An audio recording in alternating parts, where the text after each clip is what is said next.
Do you see the paper? Uh, hmm, maybe I Yes. just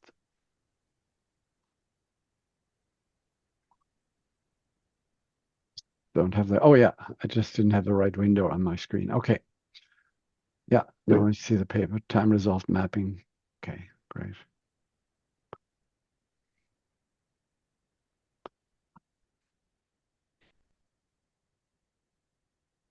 Aus Berlin, meine alte Heimat, oder mal, ich bin ja auch jetzt ein halbes Jahr ungefähr in Berlin, fast. Ah, wo? Na, ich bin, na, nicht beruflich. Zwei meiner Kinder arbeiten da Ah, und wir haben ein Haus in der Nähe und da verbringen wir ziemlich viel Zeit. Bin ja in der Charité sozusagen, aber meine Karriere war in der Charité, bevor ich 2004 nach Kanada bin. Und ja, ich war am Standort erst in Buch, oder ich war in Buch, bevor ich dann nach Kanada gegangen bin. Also es aha. war damals noch, ja. Aber ich war auch erst die Freie Universität, als ich kam nach Berlin 1994 und dann die Humboldt. Sorry, Nicole, we're just Ja, das chatting stört mich about. nicht. Also, Deutsch ist komplett in Ordnung, auch für mich. Wow, wow, you always say you don't speak well German, but you do. No, no, no. I have to practice more. Definitely. Yeah. Definitely. Um, Great. Okay, I can see that Dr. Sack is here. Oops, sorry, you can hear me better now. Dr. Sack is here and Dr. Maya. And that means we have our presenters. So I thought that we would start with Dr. Sack and then move to Dr. Meyer for the second part. Is that okay with you guys? Yeah, that's good. So do we share half an hour or You each share of half us Yeah. an hour, yes. So what works 15 best? minutes. 15 minutes Each. each. 15 15 minutes each is very, very fast. Okay, Yeah. so If possible, we would ask you to leave a couple of minutes so we can do questions also at the end. So it's a little bit tricky. So um, yeah, maybe like 10, 12 minutes of discussion, of the paper and showing the figures and explaining kind of the salient points. And then we'll have a little bit of time for questions, and then we'll move to our second presenter at around 11:15, or I guess for you guys, it's 5:15. Still, because we haven't had our daylight savings fiasco, which starts soon. Yeah. Yeah. Yeah, Matthias, are you in Germany, did you say? Are No, you, no, I'm currently in Montreal. you're in Yeah. Montreal? Okay. And I think this time we may even get around the usual daylight saving disaster I because hope so. yeah, because We're on just, 8th I think one changes and we on change. 29th or so, yeah, so Germany and the changes. other. Yeah. So next one because I have already looked at the April 2 and we're again at 5 hours between UK and 6 hours against Europe, yeah, Central Yes. Europe. Thank goodness. That is always Yeah, my I least know. favorite time of year in the spring and in the fall. Yeah, It's like, what yeah, time are we doing these meetings? yeah, yeah, Everything gets all yeah, messed yeah, up. absolutely, yeah. Okay, great. So we'll let people trickle in for the next couple of minutes and then we can get started. And what I recommend people when they go through their PDF, just don't keep it too detailed with the methods because people can always read that up, and typically there's no time to go to the details. Just say how it varies from a standard approach if that's applicable. And then, of course, people always appreciate when they hear a little bit about how difficult, what is it? Was there something that's not in the paper? This is what people really appreciate. And this is because eventually you want them to read your paper as well and use it. So if there's some incentive to look again at the paper, that's usually a good thing. yes, people can read by themselves. Yeah. Yeah. So, but I'm more than happy to introduce the Yeah. PhD. Yeah.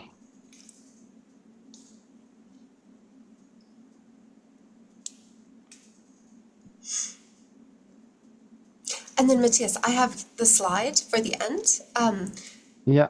So I can put it up and then you I can, yeah, I can also put it up. okay, I can okay, also share it then. I think I made a small change to the title, so okay, perfect. but I'll let you yeah, share. so I'll see. Yeah. Okay.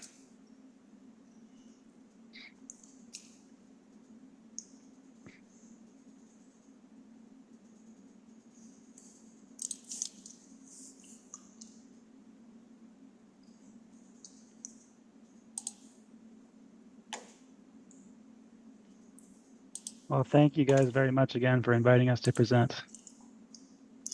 I'm actually really glad that it worked out this way with the timing because last month we were trying to shift with SCMR and it was a little tricky. And, we're like, actually, let's just move everything to March. And that ended up working out much better for the timing in terms of not having to shift things and getting conflict with some of the other webinars that are on the topic of cardiac MR. So Yeah. this was much, much better. Yeah, this is great too. This is awesome. Dr. Sachs presenting too. So this is you see a nice comparison of cardiac MRE because we took very different approaches here. And I think that's one of the things that I really love about having two papers is that, we get to hear two different perspectives on the same topic. Yeah. And so, like, it's really meant to be complementary. Yeah. And it's hopefully what it will be. Right, I can see our numbers are slowly increasing. So I think we'll get started. Okay, welcome everybody to our CMR Journal Club. My name is Nicole Cyberlick. I'm at the University of Michigan, and together with Matthias Friedrich, we host this Journal Club series. And we are delighted today to be hearing from two different speakers on their work in elastography of the heart. So this is a topic that I think is very interesting because we're adding another contrast to our arsenal, where in the heart especially, it can be tricky to come up with techniques which allow us to look at things like various features beyond T1 and T2. And so I'm really happy that we have our speakers to be talking to us about this kind of new sort of contrast that we can induce in cardiac tissue. So with that, I'm going to introduce Dr. Ingolf Sack, and he will be talking about the paper Time-Resolved Mapping of Myocardial Stiffness using 2D multi-frequency spiral MR elastography with and without external vibration. I'll hand it off to you now. Yeah, thanks, Nicole, and thanks, Matthias, for the invitation here. I think it's a great idea to have such a global literature seminar series about cardiac MRI. And today it's the topic MRE, so elastography, actually. So this work was published by Berlin groups here across Berlin institutions, Charité and PDB. And some words about the motivation elastography. Why do we elastography in the heart? It's actually the measurement of the mechanical forces we are interested in. And mechanical forces imply mechanical stress, and stress is a product from stiffness and strain. Strain can be measured by MRI or ultrasound echocardiography, but the stiffness we are lacking without elastography. So elastography uses shear waves, external mechanical time harmonic stimuli actually in order to generate a biophysical mechanical based contrast of stiffness. And this is the main motivation of elastography in the heart. However, one has to say elastography in the heart is the most challenging objective actually, as a heart encounters rapid motion. It's an anisotropic tissue. It has a complex geometry, etc. So there's quite a bit of activity here in the community of elastography to make elastography visible in the heart. There are different approaches. And the main motivation of this study here was to develop a technique which resembles a bit ultrasound echocardiography in a single slice view, but with high time resolution to track the fast motion of the heart and of course also the stiffness changes in the heart. And what we designed here is an spiral 2D sequence with high frame rate in the order of 40 hertz frame rate. So we have 25 milliseconds TR time, which allows us to generate here stiffness maps with such a high temporal resolution, just in a series, and to track the change of stiffness over the cardiac cycle and to compare this to the intrinsic motion, which is always generated by the heart. So this is the whole idea of the study, that we have here for the first time an kind of high resolution temporal high resolution display of stiffness changes in the heart, and to check how similar are the maps we generate here with elastography to an experiment where we do not even switch on the vibration unit, so no external vibrator. Well, and this is a standard setup of cardiac MR elastography, where you have external vibrators. We use here 4 small plastic actuators, actually, which are powered by compressed air. And with 3 frequencies, 70, 80, and 90 hertz, we induce time harmonic waves into the thorax. So the full thorax, the full chest is vibrating. So you feel it like a very strong tone in your chest. And well, this tone is then switched in frequency 3 times. And so we can also compare how the frequency content changes here, the reproducibility of our stiffness maps. This is a basic sequence. We have a motion encoding gradient. So this is standard in MRE. This is first moment nulled in order to avoid any flow effect here. And we have a spiral readout in a segmented K-space fashion. So 4 segments are then combined to a full image. And we switch consecutively 3 times the direction of the motion encoding gradient in order to acquire the full field of the shear waves. This is all still in a press hold setting that we have here, 9 press holds, in order to combine the 4 segments and the different directions of the field capture here with a motion encoding gradient, and repeat this then 9 times with press holds of 23 seconds each. Well, I found it very intriguing and surprising to a certain to a certain account here, that we can design our motion encoding gradient and the timing of the sequence in order to encode a specific frequency range. And we are indeed most sensitive to 80 hertz, which is our central frequency. 80 hertz intrinsic vibrations generated by the heart can be encoded here based on the timing as we shift our motion encoding gradient relative to the R wave, and the motion encoding efficiency of the motion encoding gradients here, which is shown in these curves here. So the black curve is the effective PNR phase-to-noise ratio based on our sequence design, showing that we have here the highest encoding efficiency of 80 hertz. Well, so this is the basic initial, I would say, initial signal we are encoding here. So the displacement. The green curve is what we encode with an external vibrator, and the red curve is what we encode without any external vibrations, right? The blue curve is just a normalized left ventricular diameter. So this is heart geometry. As you see here, the difference between the green and the red curve is not very big, actually. It's just a factor of 2 to 3. So this is what we achieve with our external vibration, right? So, and if we look, for example, here, the difference is even lower. And the question is this enough what we encode here without external vibrations to generate reliable stiffness maps? And the answer, quick answer or short answer to a long question is yes, it's possible, but in a certain phase of the cardiac cycle, after end systole, we generate enough harmonic vibration amplitudes at 80 hertz or in the range of 80 hertz in the heart, which we can harness for elastography primarily.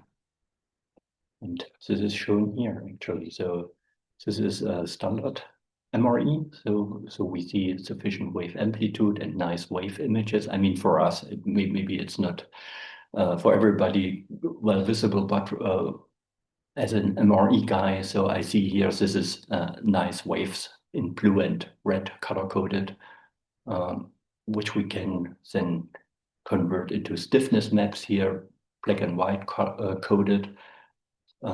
quantitative maps in shear wave speed, and you see, well, the structure of the heart is visible, and stiffness can be analyzed quantitatively.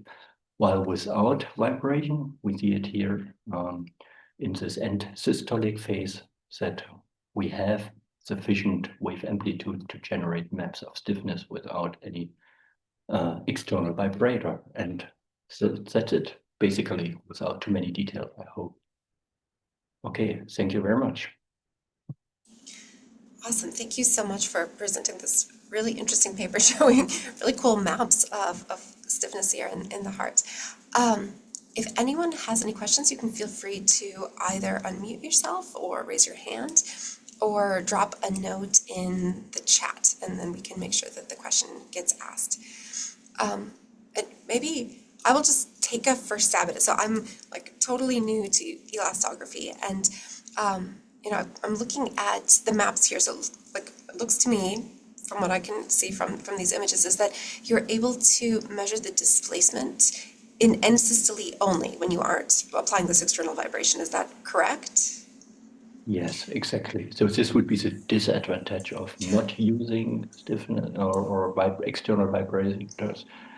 And I mean, just as a remark, we concluded about the reliability of the MRE here based on the retest measurements in a group of volunteers, and both measurements were separated by weeks. So it's really a reproducibility test, which is, I think, valid. And it showed that only in this end systolic phase without vibration, we reach a level of ICC or coherence measurement, which is high enough to state that this is a good measure. And also just a clarifying question. So you had these drivers working at different frequencies, the external drivers. So I think you said 70, 80, 90 hertz. And the goal of that was to see whether your shear wave speed maps would be the same with each of those, or what are you expecting to see in those different frequencies? Like, is there information that should be captured in one and not the other, or are you expecting them to kind of give all the same sorts of information and it's a check of reproducibility? Yeah, actually both. Okay. So we can go here with a single frequency analysis to see if we see a dispersion of the stiffness, for example, so how reproducible single frequencies are. But we can also combine these three frequencies, what we normally do actually. So we have always a frequency band we use in order to stabilize our inversion process. So the reconstruction of the stiffness maps in our experience is more reproducible and stable when we combine different frequencies as independently measured experimental information all plugged into this inversion algorithm in order to make it more stable. As you see here, we analyzed the composite maps and the 70 hertz, 80 hertz, 90 hertz vibration maps.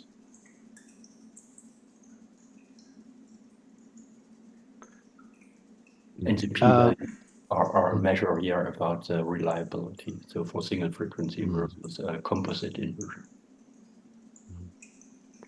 So I have, Go sorry, ahead, Matthias. I don't know with my version here, I don't know how to raise hands with Zoom. I can't find it right now. So actually, two questions. Have you already had some experience with how sensitive you are to stiffness changes caused by certain pathologies? Let's say amyloid would be an obvious one. And do you have any preliminary experience? And then the other question to me, as coming from a more clinical point of view, what do patients say? It may be that it feels terrible to have a kind of a being squeezed into vibrators. So what do they say? Yeah, actually, it's a good question. So we do not have MRE data in amyloids, for example, amyloid patients, so ATTR amyloidosis, for example. So, but we have experiences with ultrasound elastography, also time harmonic waves, but imaged here with ultrasound, and we saw I think factor 2 to 3 higher stiffness values here. I think the Mayo Clinic has published a paper with MRE and amyloid patients, and they found a very significant increase of stiffness. Maybe Dr. Meyer can comment on that. Well, and to your question, what the patients say, the vibration itself is, I would say, pretty standard if you experience vibrations from the gradient systems of the scanner. So it's all shaking actually and making loud noises, right? And yeah, similar interactions or situation happens here in MRE, but that we can harness the vibration as a new contrast mechanism. We have one question in the chat, which I think is a good question, from Andrew Scott. And the question is, what causes the displacement that is measured when the external transducer is switched off? Is it the closure of the valve? I think so. It's a rapid motion of the myocardium in the expansion phase towards diastole and systole.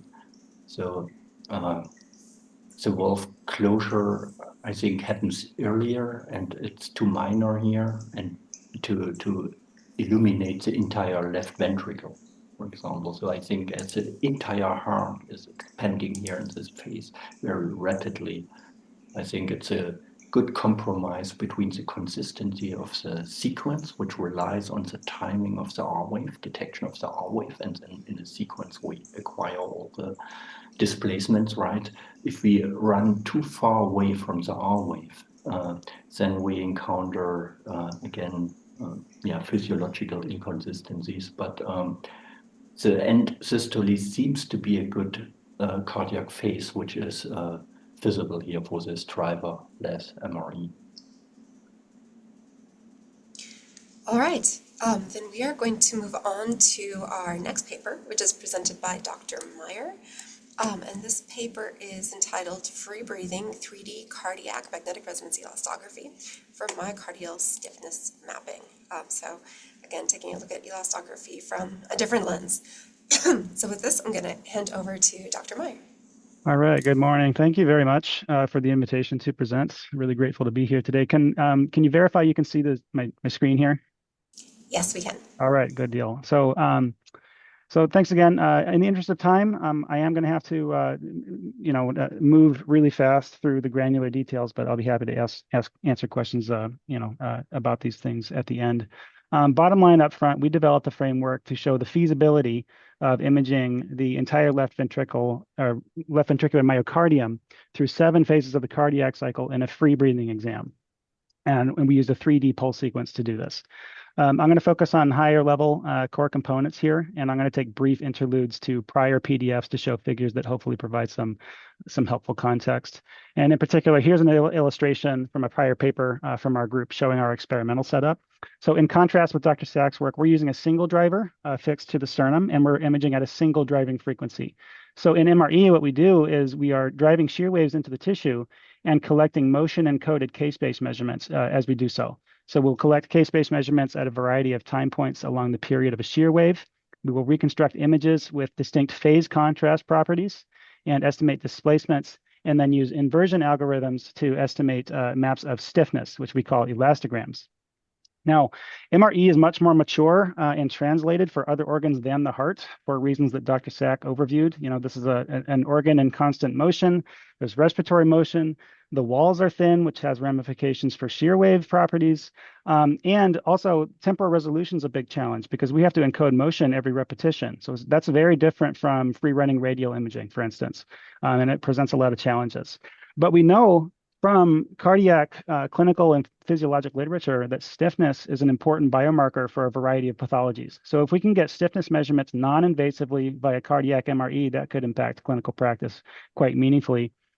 At this point, the standard for cardiac MRE has become breath-held acquisition, often with limited geometric coverage. And there is certainly terrific work ongoing with breath-held acquisition, as Dr. Sack just overviewed.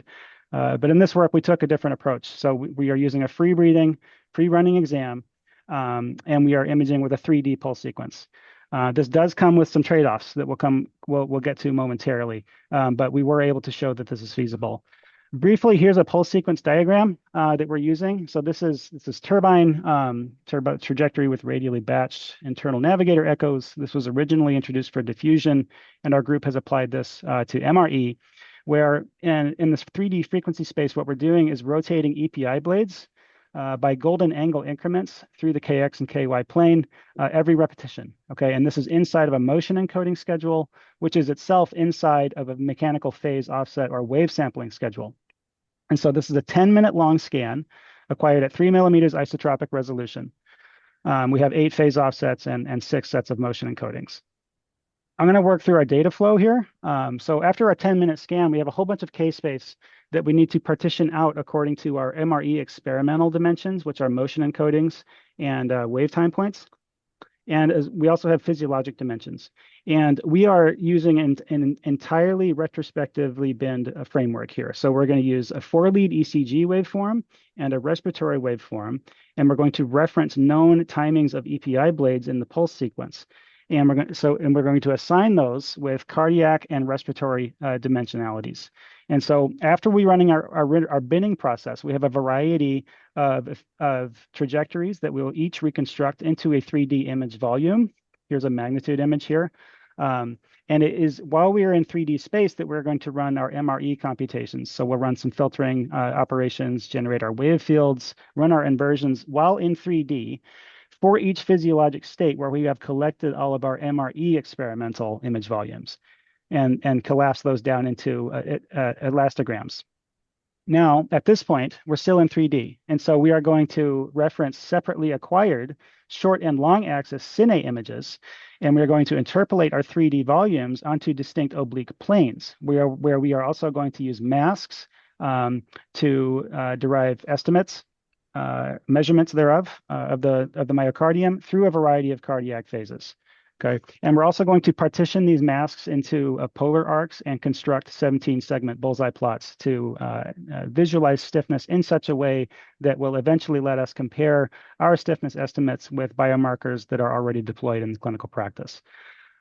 We also did some validation work that I will get to as we move through figures here. So we scanned 12 healthy participants. And of those 12, 11 participants had sufficient image quality for analysis. So numbers that I give momentarily will be from 11 healthy participants. Here's a results figure showing sort of a full set of image results for one participant.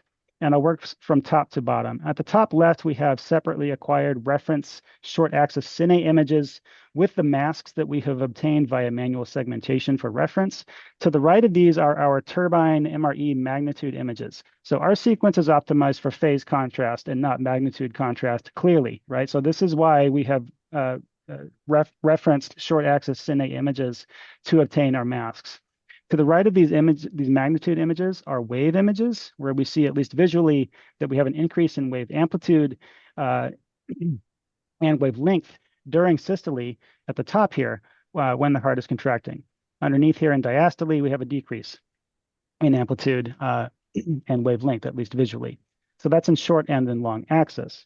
At the bottom of this figure, we have a grid of elastograms in short and in long axis showing increased systolic stiffness and a decrease in diastolic stiffness. Interestingly enough, for this one participant, we saw an increased region of localized stiffness in the basal region at end systole. So that's one participant. And I'll scroll down to this next figure, which is a second set of elastograms for a second participant through 7 phases of the cardiac cycle. At left, again, we have reference cine images with our masks. Going from top to bottom, we are moving from basal toward apical anatomy. These left 2 columns are fixed to mid-systole with our wave images. And the right portion of this figure shows a grid of elastograms with 7 cardiac states. Again, we see an increase in systolic stiffness and a decrease in diastolic stiffness. And interestingly, once again, for this participant, we see a localized region of high stiffness in the anteroseptal anatomy for basal slices. But as we move toward the apex on the other side of the ventricle in the inferior anatomy, there's another region of localized high stiffness. So this may speak to some advantages afforded by our 3D acquisition relative to acquisitions that use limited geometric coverage. Here's a set of 17 segments bullseye plots. These are stiffness estimates through 7 phases of the cardiac cycle. The first two rows are for individual participants, and the bottom row is averaged through 11. The right two columns are deltas and quotients. And so what we see on average is, once again, an increase in systolic stiffness and a decrease in diastolic stiffness. In terms of change within the cardiac cycle, it's relatively uniform on average. However, for individual participants, individual segments will tend to show higher apparent intracyclic stiffness change. So this is a visualization afforded in practical scan time by our 3D acquisition that hopefully eventually will enable us to directly compare against biomarkers deployed in the clinic. One more figure down here for plots. These are median stiffness estimates obtained via segmentations for our 11 participants. And at left, we're running a comparison against what I will call a bronze standard breath-held spin echo EPI MRE acquisition, which gave us a single systolic stiffness estimate, which is roughly on par with our estimates from a free breathing exam. And then at the bottom of this plot, what we see are probability densities with wider dispersions in systole than in diastole. And these may suggest the simultaneous presence of relatively stiff and soft tissues during systole. This is a validation experiment we did. We had a very good reviewer who encouraged us to do this. And 3 of our most recent participants were scanned with and without effective applied motion. So we scanned them as normal and then physically disconnected the hose to the driver and scanned them again and reprocessed their data. And for each of these 3 participants, we have a row of images with and without motion. So the magnitude images are not considerably affected by whether we had motion, as we would expect. Now, for this first participant, when you go from motion at the top to no motion at the bottom, there's a clear visual difference in the wave images and in the elastograms in both systole and in diastole. That's exactly what we should expect. We should no longer have effective phase contrast throughout the cardiac cycle to estimate stiffness. However, for the second and the third participants, only in systole did we see a clear difference visually in the wave images and in the elastograms. In diastole, there was actually no obvious visual difference between the wave images and the elastograms. And I'll take a brief interlude over to our supplemental. Actually, I cannot do that because the menu at the top of the screen is preventing me from doing that, and I'll stop my share. Okay, well, our stiffness estimates are also plotted in the supplemental. Long story short, we are able to estimate stiffness more robustly in systole than in diastole, at least for these particular subjects that we have run this validation on. Here we go, here's the plot. So in the solid lines are with motion and dashed lines are without motion. And our first participant here in blue, through all 7 cardiac states, had increased stiffness relative to the no motion scans. But for the second and third participants, only in systole and not in diastole did we see a robust increase in systolic stiffness, at least for these 3 particular participants that we scanned. So this actually suggests there may be a baseline stiffness in diastole that we need in order to robustly estimate stiffness, at least as we have currently set our imaging parameters. So this brings me, to the discussion. I'll wrap up quickly here. Hopefully, we've convincingly demonstrated that it's feasible to run a free breathing exam and image stiffness through multiple phases of the cardiac cycle. We showed about a 60% increase within the cardiac cycle of stiffness, and we're able to visualize this in such a way that's going to enable us to compare against biomarkers currently deployed in the clinic. It appears that because we see localized regions of high stiffness in stiffness maps and in bullseye plots and wider dispersion and probability densities, that our 3D acquisition may afford us a better ability relative to limited geometry acquisitions to see localized regions of hot spots or higher stiffness. Now that remains to be more robustly validated, and it remains to be seen how clinically impactful that is, but that's what we're currently seeing. The remainder of the paper is sort of a hilariously long section on limitations of the paper, spanning all of acquisition, reconstruction, and inversion. I will say that we are working to refine all aspects of the entire pipeline from measurements through inversions. And then finally, we did only study healthy participants. And I will say there was a brief discussion on amyloidosis in Dr. Sachs' talk. We've started to scan patients with pathologies, and we are quickly having to revisit how we run our physiologic binning process, right? So after we've scanned several amyloidosis patients, we very quickly moved from ECG to PPG binning of the cardiac dimension, for instance. So I'll stop there. Thanks everyone for your attention, and we'll hopefully have some good discussion here. Perfect. Thank you so much for that description of this great paper. Again, if there's any questions, feel free to drop them in the chat or unmute yourself or raise your hand. And maybe, again, I will start. So I found it interesting, in your individual subjects and then kind of the average of all subjects, it looked like there was one segment that had a higher stiffness. So we can just go back and look at those. Like, is there something? Yeah, exactly. Is there something like physiologically that would? It is. I don't currently have a robust answer to that. It appears that even in diastole, the septum is stiffer on average. We need to more robustly validate that finding and see if that's real. And I did say, because, I'm sort of at pains in this paper to emphasize caution in interpreting the diastolic measurements in particular because of how our validation measurements went. So I'm not. We need to more robustly validate this. And I'm going to have to leave it there. Even though what we currently see is what appears to be a stiffer septum in diastole. Perfect. Okay, Matthias, I see you found the hand raise function. Found it out. My question is also maybe a very simplistic one.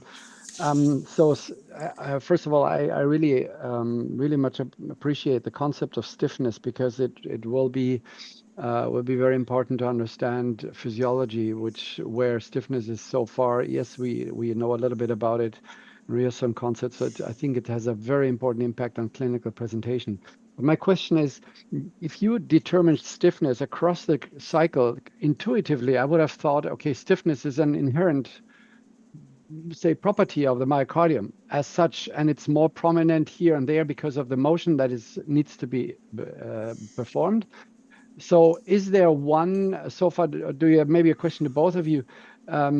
Is there a certain phase that may give us kind of the baseline stiffness where you say, okay, this is where it starts, and then it gets worse here and there, but this is the one stiffness value, like you have with maximal strain, or you have wall thickening, where you just have one number for the heart that can be used?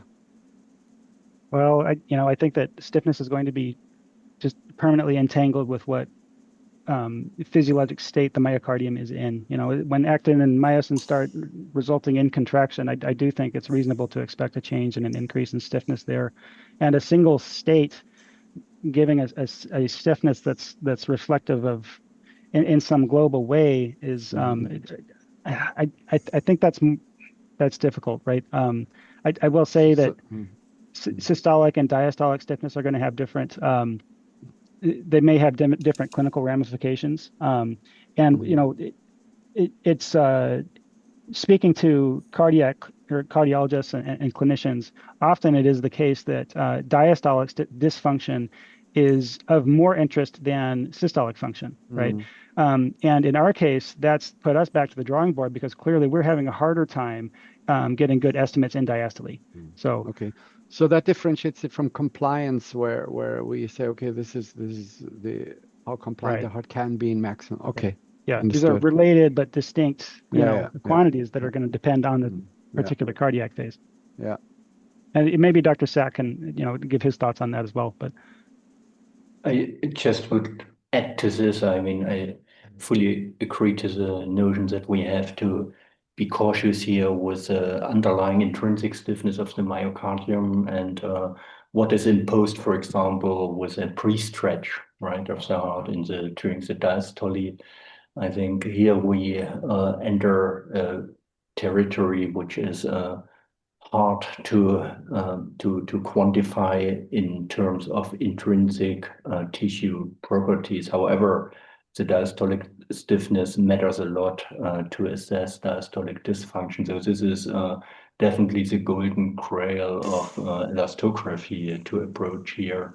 The diastole, which should be, in terms of imaging, the better phase. So at least in ultrasound, it's easier to grasp stiffness measurements in the diastole than in the systole, while the systole is non-stretched, and the myocardium through contraction stiffens intrinsically. So I think, and I agree here also to the study from the Mayo group from Dr. Myers, that this is a good phase, an optimal phase to be measured with external vibrations, as we also showed in our study. So during the systole, mid-systole, I think this is a good cardiac phase to measure, to quantify the stiffness values, which are higher than during any other phase in the heart by contraction of the myocardium. Okay. All right, do we have any? Oh, good. Dr. Ronnie, please go ahead.